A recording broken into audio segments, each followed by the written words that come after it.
Meet Maya. Maya is 28, a nurse, earning $52,000 a year. By every visible measure, she is doing fine. She pays her rent on time. She has never carried a credit card balance. Her savings account has $11,000 sitting inside it. And that account is the exact reason she is quietly losing a fortune. Because $11,000 in a savings account, at her age, is not safety. It is a slow leak she cannot see. Across town, her friend Carla is 32 and earns almost the same. But Carla built 3 small habits before 40 that Maya has not. And 30 years from now, those 3 habits will be worth over $400,000. Same age bracket, same city, almost the same paycheck. One of them retires comfortable. One of them retires afraid. The difference is not luck, and it is not a rich husband. Here is the uncomfortable part. Women in America save, on average, about half of what men save for retirement. The median woman's household holds $56,000. The median man's holds $92,000. That gap is real, and it follows women into their 70s. Women over 65 are 80% more likely to live in poverty than men the same age. Not 20% more likely, 80. And yet, when women do invest, they actually beat men. So the problem was never skill. The problem is 3 specific habits, and the clock runs out around age 40. Here is what the data shows. Let me introduce you to the 3 women in this story. Maya, 28, the careful saver who keeps everything in cash. Carla, 32, who quietly started investing at 24. And Diana, 34, who did everything society told her to do and still ended up exposed. 3 women, 3 paths, 1 deadline. The math does not care about your intentions. It only cares about when you start. Watch what happens when we run the numbers on each of them. Every dollar in this story is a real dollar, tracked across 30 years. And by the end, you will know exactly which of the 3 women you are right now. Start with Maya, because Maya is most of us. She grew up hearing that debt is dangerous and cash is king, so she did the responsible thing. She saved. Every month, a little more went into her savings account. It felt safe. It felt smart. It felt like winning. But here is what nobody told Maya. A savings account today pays her almost nothing after inflation. Her $11,000 is not growing. It is shrinking in real terms, quietly, every single year. Inflation eats roughly 3% of its buying power annually. In 10 years, that safe money buys noticeably less than it does today. Maya thinks she is protecting her future. She is actually funding inflation's future. Now here is the first habit, and it is the one that changes everything. Habit 1. Invest early and invest for growth, not just for safety. Not save, invest. There is a difference, and that difference is worth a house. Watch the math. If Maya moves that same monthly amount into a diversified index fund earning about 7% a year, the picture flips completely. Say she invests $300 a month starting at 28. By 65, that becomes roughly $600,000. Same paycheck, same discipline, 1 different account. The money she was already setting aside just quietly did 37 years of heavy lifting. But watch what early really means. This is the part that shocks people. A woman who invests $300 a month from age 25 to 35 and then stops completely often ends up with more than a woman who starts at 35 and invests for 30 straight years. 10 years of contributions can beat 30 years of contributions. That is not a typo. That is compounding.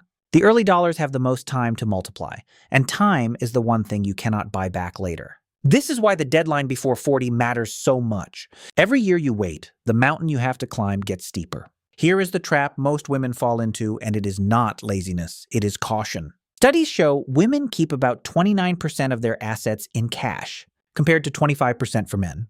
That sounds like a small gap. Over a 35-year career, that extra caution can cost a woman up to $1 million in lost growth. $1 million gone, not to a scam, not to a market crash, but to a savings account that felt safe. The money did not disappear.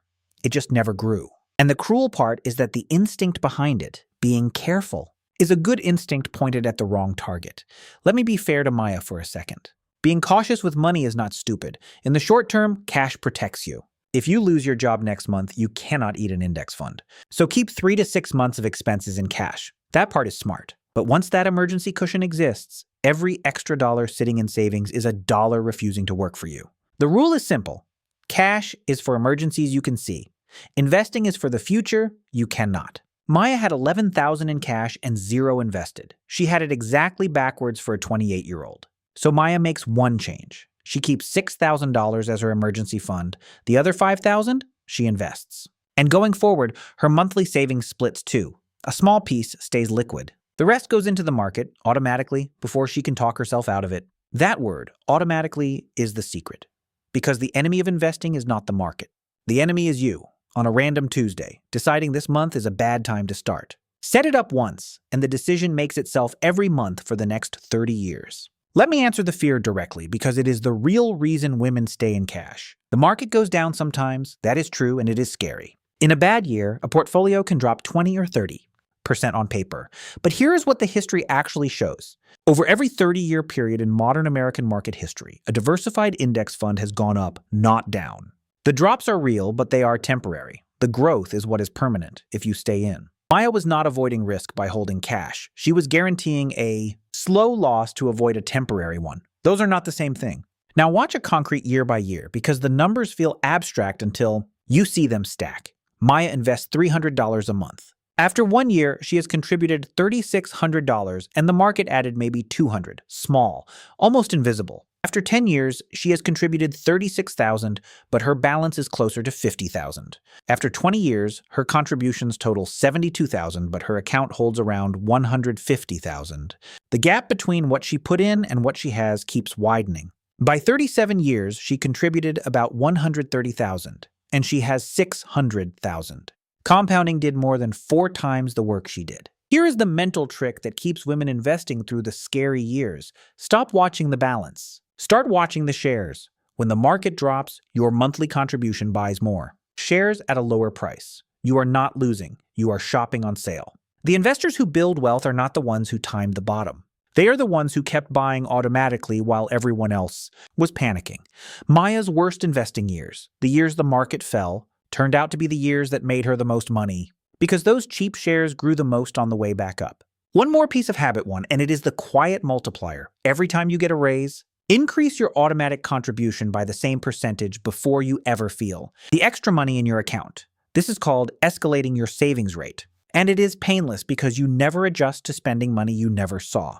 A woman who bumps her contribution by 1% every year barely notices it month to month. But over a career, that single automated habit can add hundreds of thousands of dollars to her final number. Lifestyle creep is optional. Wealth creep should be automatic. Now meet Carla, who already understood habit 1 at 24. But Carla has a second habit that most people never talk about.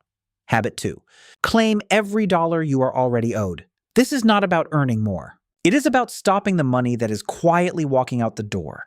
And for women, that leak is enormous. Start with the most obvious one, the employer match. More than a quarter of working women, about 26%, did not contribute to their retirement accounts in a recent year. For men, it was 16%. That gap alone is a fortune in free money left on the table. Here is how the match works and why skipping it is so painful. Many employers will match your 401k contributions, often up to something like 3 to 6% of your salary. That is not a bonus. That is part of your pay. If your employer offers a match and you do not contribute enough to get all of it, you are choosing to earn less than your job actually pays. For a woman earning $50,000, a full match can be $2,000 to $3,000 a year. Invested over 30 years, that free money alone can grow into $200,000 or more. Carla never missed a single match. Maya did not even know hers existed. The second leak is bigger and more uncomfortable. It is your salary itself. Women in America still earn roughly 82 to 84 cents for every dollar a man earns. Some of that is discrimination, some of it is negotiation, and negotiation is the part you can control today. Studies consistently show women are less likely to ask for a raise, and when they do, they ask for less. But here's the math that should change your mind. A one-time raise is never one time. Raise your salary by $5,000 at 30, and every future raise builds on top of it. Over a career, that single conversation can be worth $250,000. Carla learned to ask. Not aggressively, just clearly. She walked into her review with numbers, not feelings. She said, here's what I delivered this year. Here's the market rate for my role. Here is what I am asking for. She got it. Not because she was special, but because she asked, and most people do not. The raise did 2 things at once. It gave her more to invest, and it raised the base that her employer match was calculated on. 1 conversation, 2 compounding effects, 30 years of interest. This is what habit 2 really is. It is refusing to leave your own money behind. There is a quieter version of this leak, and it hits women hardest.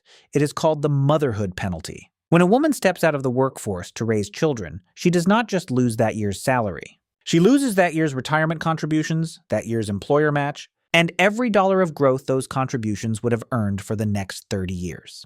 The gap does not close when she returns to work, it compounds in reverse. This is not an argument against having children. It is an argument for planning around a very predictable event before it arrives, not after. So what does claiming your dollars look like if a career break is coming? It looks like front-loading. If you know you may step back at 33, then 28 to 32 are your power years. Invest harder now, while two incomes and full contributions exist. Open a spousal retirement account so contributions continue even during unpaid caregiving years. Keep some money and some credit in your own name, always. The women who survive the motherhood penalty are the ones who saw it coming and built a buffer before it arrived, not the ones who hoped it would not cost anything. There is one more account most women have never been told to use, and it is the closest thing to a cheat code in the tax system. It is called the Health Savings Account, the HSA. If you have a high deductible health plan, you can put money in before taxes, let it grow invested and untaxed, and pull it out tax-free for medical costs. No other account gives you all three tax breaks at once. And here is the part that matters for women, who face higher lifetime healthcare costs and longer lives. An HSA funded in your 30s and left to grow can become a dedicated medical war chest worth tens of thousands of dollars by retirement, exactly when you will need it most. Carla treats hers like a second retirement account. Most people treat it like a checking account and spend it every year. Let me put a real number on habit 2 because it is the habit people most underestimate. Imagine two women both earning $50,000. One claims her full 3% employer match, negotiates one solid raise in her early 30s, and escalates her savings. The other does none of it, not out of laziness, but because no one ever showed her the mechanics. The gap between them at retirement is not a few $1,000s. On reasonable assumptions, it is well over $300,000. Same job title, same salary on the offer letter. The only difference is that one woman collected everything she was already owed, and the other left it sitting on the table for someone else. There is also the leak nobody puts on a spreadsheet, and it is trust that was never verified, fees. Many women are quietly paying an advisor or a fund one to 2% of their money every single year. That sounds tiny. Over 30 years, a 1% annual fee can eat away a quarter or more of your final balance. Carla checked. She moved her money into low-cost index funds charging a fraction of a percent. And that one afternoon of paperwork was worth more than most raises. Claiming every dollar you are owed does not just mean earning more. It means refusing to bleed out through fees you never agreed to in plain language. Now we come to Diana, and Diana's story is the one that changes how you think about all of this.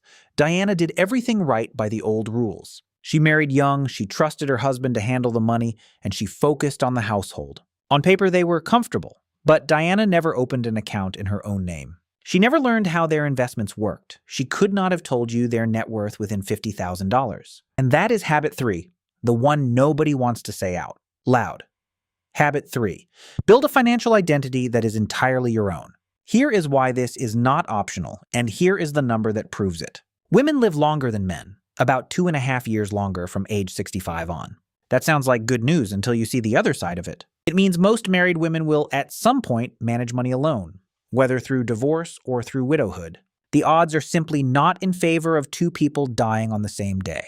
And when a husband dies, a woman loses, on average, about 12% of her income and 10% of her wealth in just the first 2 years. The poverty rate for elderly widows runs near 14%, more than 3 times the rate for married women. Diana learned this the hard way, not through tragedy, but through a divorce she did not see coming at 39.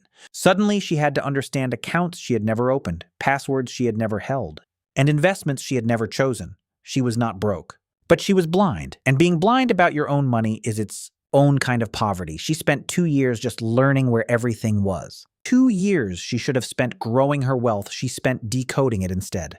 Every one of those 2 years had a price, and she paid it in compounding she will never get back. So what does habit 3 actually look like before 40? It looks like this. You have at least one investment account in your own name that you fund and understand. You know your household's net worth, your debts, and where every account lives.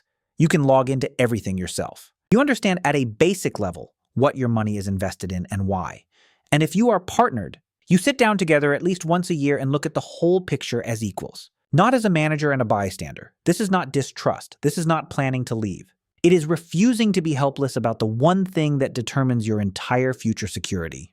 There are a few concrete pieces of habit 3 that every woman should have in place before 40, and none of them require a lawyer on retainer. Have credit in your own name, a card and a history that are yours alone, so that if you are ever suddenly single, you are not financially invisible.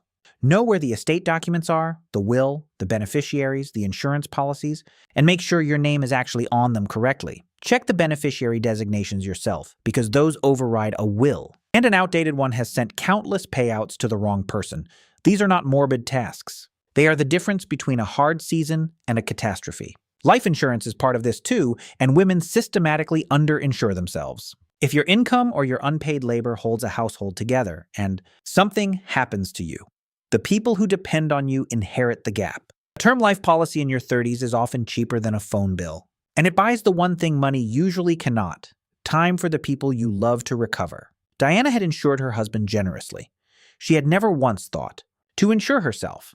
That imbalance, so common it is almost invisible, quietly tells you whose financial life the household treated as the important one. And here is the mindset shift underneath all of habit 3. Depending on a partner is not the danger. Being unable to function without them is. You can love someone completely, trust them fully, and still keep your own accounts, your own knowledge, and your own credit. In fact, the strongest financial partnerships are the ones between two people who could each stand alone and choose not to have to. Diana did not lose her security because she trusted her husband. She lost it because trust was the only plan she had. And here is what almost no one tells women about all 3 of these habits. You are already better at this than you think. This is the twist the headlines miss. Study after study finds that when women actually invest, they outperform men by roughly 1 percentage point a year. They trade less, they panic less, they stay in the market when men jump out. They are, in the language of the research, risk appropriate rather than reckless. The single trait that makes women appear to fall behind, their caution, becomes their superpower the moment their money is actually in the market instead of sitting in cash. Think about how strange that is. The financial world spent decades telling women they were too cautious, too nervous, too conservative with money. And then the data came in and it turned out that caution, applied correctly, is exactly what long-term investing rewards. Men trade more, chase more, and buy high and sell low more often.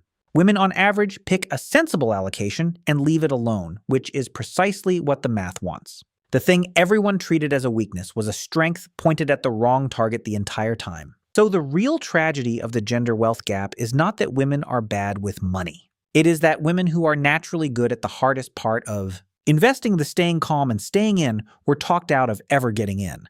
Imagine a gifted long-distance runner who was told her whole life she was not athletic, so she never entered the race. That is the gap. It is not ability. It is a starting line she was told did not belong to her. Let that reframe the entire problem. The gender wealth gap was never a skill gap. Women are not worse investors. On the evidence, they are better ones. The gap is a starting gap and a participation gap.